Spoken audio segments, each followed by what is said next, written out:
ہمارا پہلا سب سے پہلے تو میں آپ کو بتاؤں گا کہ ہم لوگ آپ کے ایم پی ایز کے لیے جو کورس ہے وہ کیا ہے. یہ کورس ہے جناب جو کہ ہے constitutional and administrative law MPA 402 کے تحت پڑھیں گے. اس میں ہم مختلف جو چیزوں کو کور کریں گے اس کورس میں. جو آپ کی کورس آؤٹ لائن ہے میں اس وقت آپ سے صرف ایک کورس آؤٹ لائن ایک یہ ان کی آپ سمجھ لیں کہ ہیڈنگز ہیں یا یہ وہ لیکچرز ہیں جو کہ آئندہ آنے والے دنوں میں آئندہ مہینے سوا مہینے میں 32 لیکچرز جو ہیں وہ آپ کے ساتھ کیسے شیئر کیے جائیں گے یہ ہم اس کی بات کر رہے ہیں. اور اس میں ہم آپ سے ٹاپک کے ساتھ میں صرف ایک لائن میں بتا رہا ہوں کہ ہم کیا چیزوں کو ڈسکس کریں گے. سب سے پہلے تو انٹروڈکشن ٹو کانسٹیٹیوشنل لا ہے اور اس انٹروڈکشن ٹو کانسٹیٹیوشنل لا میں ہم کون سے کانسٹیٹیوشنز ہیں کون سے کانسٹیٹیوشن سے کیا مراد ہے, لا سے کیا مراد ہے, پاکستان میں کے حوالے سے پھر ہم دیکھیں گے پاکستان میں کون سے کانسٹیٹیوشنز ہیں بنے ہیں اور اب کون سا اپلیکیبل ہے. اس میں آپ کو خاص طور پہ بتاتا چلوں کہ جو ہمارا موجودہ کانسٹیٹیوشن ہے اس کو ہم بہت ڈیٹیل میں ڈسکس نہیں کریں گے کہ وہ آئندہ اس لیکچر آج کے لیکچر میں اس کو ڈسکس نہیں کریں گے. آج ہی پہلا لیکچر بھی ہوگا, فارمل پہلا لیکچر آج ہی ہوگا, لیکن اس میں ہم ڈیٹیل میں اس لیکچر سے متعلق ڈسکشن نہیں ہوگی, کانسٹیٹیوشن سے متعلق ڈسکشن نہیں ہوگی. ابھی ہم صرف ٹاپکس دیکھ رہے ہیں کون سے. انٹروڈکشن ٹو ایڈمنسٹریٹو لا ہمارا نیکسٹ ٹاپک ہوگا جس میں دیکھ رہے ہوں گے کہ جو ایڈمنسٹریٹو لا اور کانسٹیٹیوشنل لا جو ہیں یہ کیوں کر ایک دوسرے سے مختلف ہے. ایڈمنسٹریٹو لا کیا کانسٹیٹیوشنل لا کا حصہ ہے یا کانسٹیٹیوشنل لا ایڈمنسٹریٹو لا کا حصہ ہے. اور ایڈمنسٹریٹو لا جو ہے وہ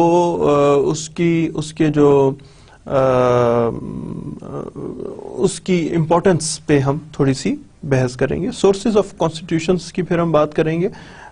سورسز آف کانسٹیٹیوشنز کون سے ہیں, کانسٹیٹیوشن کیوں کر بنتا ہے, کانسٹیٹیوشن میں کون سی چیزیں کو مد نظر رکھا جاتا ہے, اس پہ بات کر رہے ہوں گے. پھر ہم دیکھیں گے جناب کہ factors responsible for development of administrative law, کون سے فیکٹرز ہیں جو کہ ایڈمنسٹریٹو لا کو پھر ہم دوبارہ ڈسکس کریں گے. ڈیولپمنٹ آف ایڈمنسٹریٹو لا کا ذکر کریں گے کہ ایڈمنسٹریٹو لا کی تاریخ کیا ہے, وہ اس کی ڈیولپمنٹ کی کیا صورتیں سامنے آئی ہیں اور کون سی وجہ ہیں جن کی وجہ سے ایڈمنسٹریٹو لا جو ہے وہ پروموٹ ہو رہا ہے, پسند کیا جاتا ہے.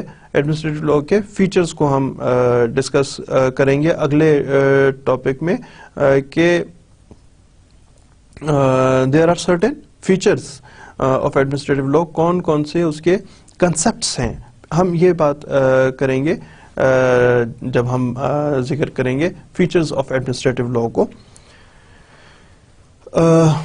میں صرف ایک لائن بتا رہا ہوں جی آپ کو, اس کو تو ہم پورا مطلب ایک جو نمبر 1 ہے یا نمبر 2 ہے یا نمبر 3 جس طرح یہ ہیں یہ سارے ہم آئندہ آنے والے ایک ٹاپک پورے ایک دن کا لیکچر ہوگا آپ کا, اس حساب سے لے کے چل رہے ہوں گے. پھر ہم اس میں جناب یہ بھی دیکھیں گے کہ ہسٹوریکل بیک گراؤنڈ کیا ہے کانسٹیٹیوشنل اور ایڈمنسٹریٹو لا کا. نیکسٹ جب ہمارا 7th لیکچر آئے گا تو اس میں ہم بات کر رہے ہوں گے کہ جو کانسٹیٹیوشنل اور ایڈمنسٹریٹو لا ہیں ان میں کیا کوئی ڈفرینس ہے یا نہیں ہے, اور اگر ڈفرینس ہے تو کیا ڈفرینسز ہیں, اس پہ غور کریں گے. Then fundamental constitutional and administrative concept کی بات کریں گے. یہ الفاظ آپ کو تھوڑے سے نئے لگ رہے ہوں گے, آپ کو ہو سکتا ہے کہ اس وقت میں سمجھ نہ آ رہا ہو, ظاہر ہے اس وقت میں آپ کو سمجھانا ان کنسیپٹس کو سمجھانا، ان ٹاپکس کو سمجھانا مطمع نظر نہیں ہے، بلکہ اس وقت میں جو ڈسکشن ہے وہ صرف یہ کہ جناب یہ ہمارے ٹاپکس ہیں جو ہم اگلے آئندہ آنے والے دنوں میں ڈسکس کریں گے. ہم یہ بھی ڈسکس کریں گے کہ رول آف لا سے کیا مراد ہے. جو رول آف لا ہے وہ رول اور لا تو جی ایک ہی چیز کو کہتے ہیں، تو رول آف لا تو کیا مطلب ہوا جی، کیا مطلب ہوا یہ ہم ڈسکس کریں گے. ویسے رول آف لا کا مطلب ہے قانون کی حکمرانی، اس کو ہم ڈسکس کر رہے ہوں گے. سیپریشن آف پاورز کو ڈسکس کریں گے. سیپریشن آف پاور سے کیا مراد ہے؟ سیپریشن پاورز جو ہیں وہ ملک کی ترقی کے لیے اور خوشحالی کے لیے کیوں کر ضروری ہیں.